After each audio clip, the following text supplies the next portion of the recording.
Сайн байцгаана уу? Шинэ бичлэгтээ тавтай морил. Өнөөдөр би зөриг сангийн хэрэгжүүлдэг NYSB буюу залуу эрдэмтэн хөтөлбөрт хамрагдсан өөрийнхөө туршлагыг ярилцгаалнаа. NYSB гэдэг нь Америк руу өргөлөө явуулах байгаа Америкийн сургуулиудад сурах сонирхолтой 11, 12 дугаар ангийн болон завсар жил авч байгаа хүүхдүүдэд зориулагдсан хөтөлбөр. Тэгээд уг хөтөлбөрийн ерөнхий стратегийн товчоор тайлбарлах юм бол Америкийн сургуульд сурж байгаа Монгол болон гадаад оюутнууд тэгээд эсвэл сураад төгссөн хүмүүс ирж багшилдаг. Тэгээд багшлахтаа жишээ нь ямар хичээл ордог вэ гэхээр их сургуулиудад ордог хичээлүүдийг аюу богино хэмжээнд анхны мэдэгдэхүүн хүүхдүүдэд өгөх зорилготой тийм хичээл ордог. Тэгээд нийтдээ уг хөтөлбөрт өмнө жил бол 650 өргөдөл хэлгээсэн хүүхдүүдээс 30 нь яг шалгарч байсан.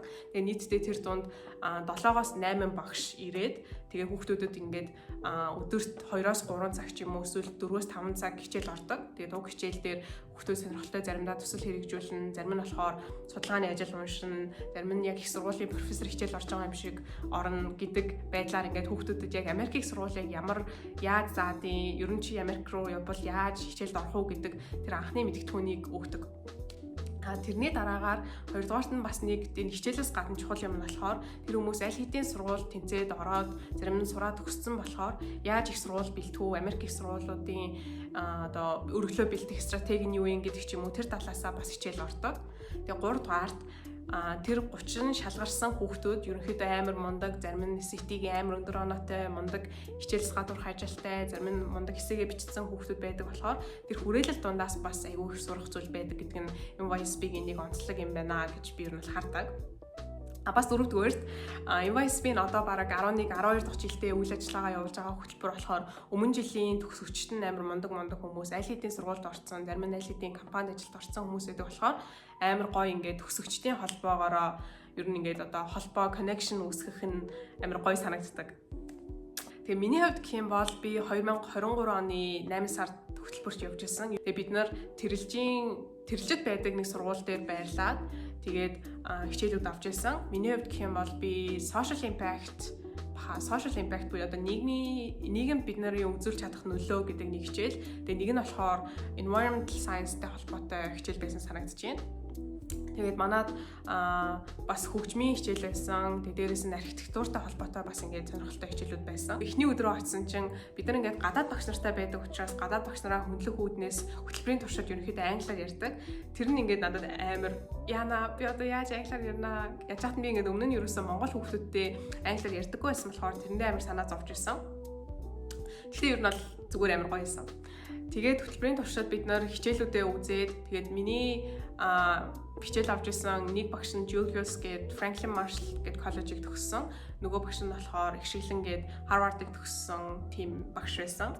Тэгээд өөрөөр бас ингээд Brown, Princeton тэгээд бас Berkeley гээд хөгжмийн сургуулийн энтрийг төгссөн мундаг багш нартай ингээд танилцаад тэгээд 7 хоног би тэд ингээд баг төчүүлээ тэр газар бөөнөрөө хамтаа болохоор амар гоё connection ингээд нэг юм гэр бүл шиг ч юм уу те 7 хоног ингээд өдөр шөнөгөл хамтаа болохоор ер нь нэг тийм амар дотн уур амьсгал бүрдүүлж чаддаг байсан.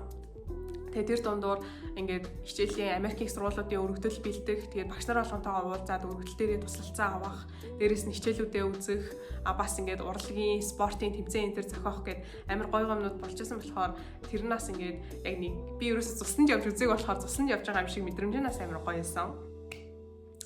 Тэгээ ер нь бол миний яг ингээд дүгнэж хэлэх юм бол NYSB-ийн туршлагаас хамгийн үнцэнтэй зүйл нь бол тэр хүүхдүүд тэгээд тэр багш нартай танилцсан. Тэгээд NYSB-ийн community буюу хүрээлэл гэдэг юм амар үнцэнтэй санагддаг. Тэгээд NYSB рүү өргөлөө явуулж байгаа бол юунд анхаарах вэ гэдэгт миний туршлагаас үндэслэх юм бол чи өөрийнхөө юунд хамгийн сонирхолтой, юунд хамгийн сайн юм бэ гэдгээ л өргөлтөөр бичих хэрэгтэй. Тэрнээс ямар нэгэн ийм мундаг царайлах гэж юм да мундаг харагдах гэж ерөөсөө өргөлөө бэлдээд хэрэггүй. Харин чиний онцгой тал юу юм, чи юунд дуртай юм, чи юунд хайртай юм гэдэг талаараа бичих ёстой юм шиг санагдчихсан.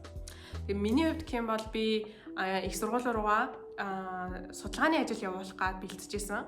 Тэгээ судалгааныхаа ажлын талаар ер нь NYSB-ийн өргөдлөөр бичижсэн маань санагдаж байна. Тэгээд миний 2 дугаар шатны ярилцлага дээр ч гэсэн яг тэр талаар маань асууж ирсэн.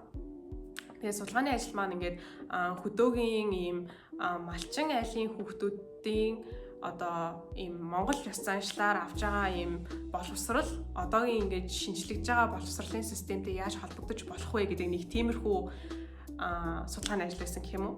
Тэгээ тэр нь айгүй одоо өргөдлийг уншиж байгаа хүмүүст айгүй сонирхолтой санагдсан байх гэж ер нь би одоо боддог.